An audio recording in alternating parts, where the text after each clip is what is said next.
Les frais généraux correspondent d'une part à des charges liées directement au fonctionnement de l'entreprise, l'énergie, les consommables, et à un ensemble de dépenses qui concourent de façon indirecte à la réalisation de la fonction de production de l'entreprise. Les assurances, la publicité par exemple. Chaque charge représente un faible pourcentage du chiffre d'affaires, mais une fois regroupé, il représente une part significative de celui-ci. Dans la restauration, quel que soit le style de restaurant, la fourchette des frais généraux doit être contenue entre 10 et 15% du chiffre d'affaires hors taxe. Dans l'hôtellerie indépendante, le ratio doit être contenu à maximum 20% du chiffre d'affaires hors taxe. Cependant, dans l'hôtellerie de chaîne, le ratio atteint généralement jusqu'à 27% du chiffre d'affaires, du fait de charges qui n'existent pas dans l'hôtellerie indépendante, des royalties, des droits d'enseigne par exemple. Concernant les dépenses liées à l'activité, comme l'énergie, les produits d'entretien, le blanchissage, il convient d'établir des normes de consommation en se basant sur les consommations antérieures ainsi que sur certains ratios moyens de la profession. Pour les dépenses qui sont indépendantes de l'activité, les assurances, les télécommunications, les frais postaux, il vous faudra réaliser un audit sans complaisance des dépenses et de leur évolution. Vérifier si la dépense est justifiée, remettre en question et en concurrence les fournisseurs, comme les assurances, le comptable, etc. Concernant les indépendants, la référence à des normes internes est indispensable pour assurer un contrôle des frais généraux qui tiennent compte des particularités de l'établissement et du produit. Dans le cas d'établissements indépendants, l'observation et le suivi statistique de chaque poste de frais généraux, en valeur, en pourcentage du chiffre d'affaires ou par unité vendue, chambre, couvert, permettent de mesurer l'effet des actions menées pour maîtriser les frais généraux, de déceler les anomalies, de brusques variations de consommation ou des ratios révèlent des erreurs de comptabilisation de facturation de la part des fournisseurs, des problèmes techniques comme des fuites d'eau par exemple. Je vous présente ici un tableau classique de contrôle des frais généraux variables. Avec le calcul de différents ratios, vous pouvez également ajouter des colonnes cumul pour suivre l'état d'avancement de vos dépenses au mois et au cumul. Concernant les chaînes, l'appartenance ou l'affiliation à un groupe permet de disposer de standards de frais généraux qui découlent tant de la normalisation du produit que des observations statistiques pratiquées sur l'ensemble des établissements du groupe. La période de préparation des budgets est l'occasion de mener un audit des charges générales par l'examen détaillé des différents postes. La réflexion sur l'utilité des dépenses engagées et sur les moyens de les réduire sans nuire à la réalisation des objectifs.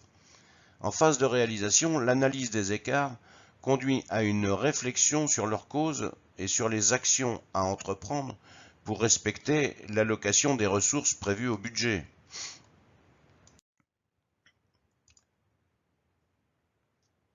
Vous voyez ici un tableau de synthèse qui reprend les différents postes tels que l'énergie par exemple. Donc si vous avez un dérapage de l'énergie, il faut s'assurer de l'adéquation des contrats aux besoins de l'entreprise, sensibiliser le personnel aux économies d'énergie, mais sensibiliser les clients également, assurer la maintenance du matériel, afficher les résultats pour motiver le personnel.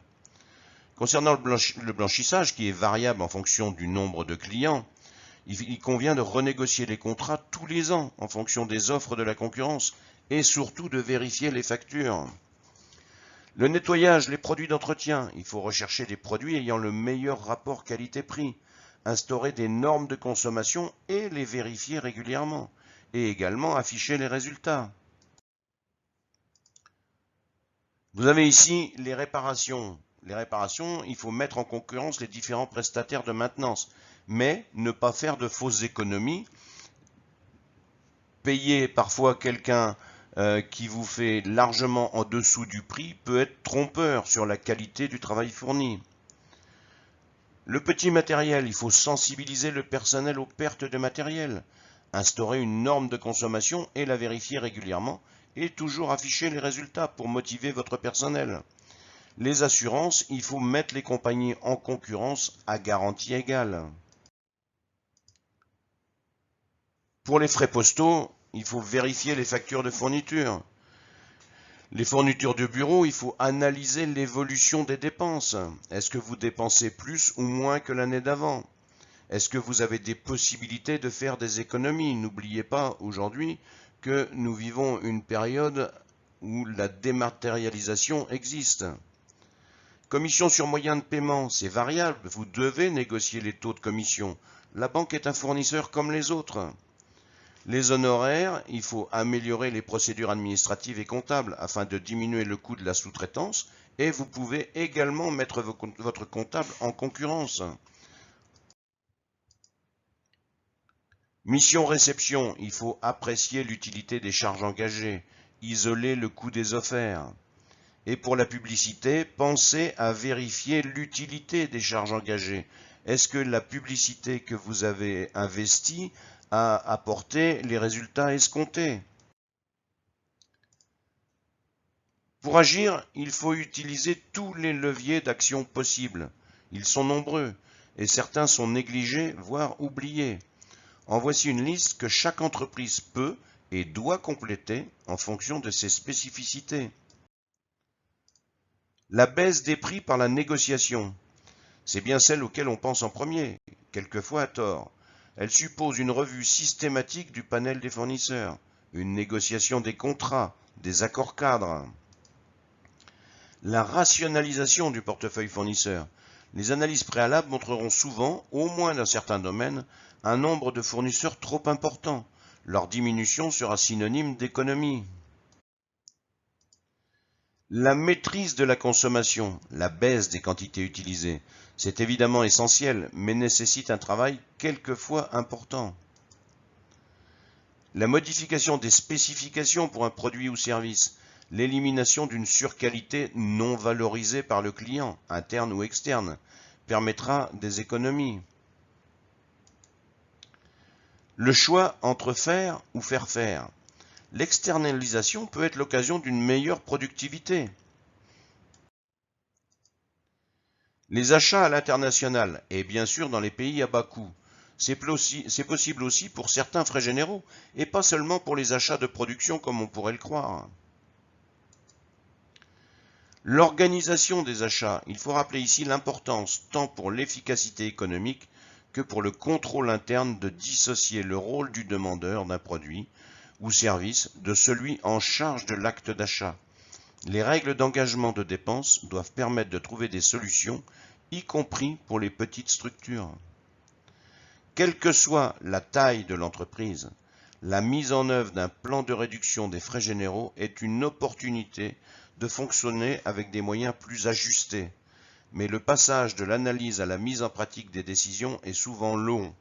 Il faut vaincre l'inertie au changement et faire preuve d'une rigueur, d'une détermination sans faille. Je vous donne ici quelques ratios moyens observés dans la profession.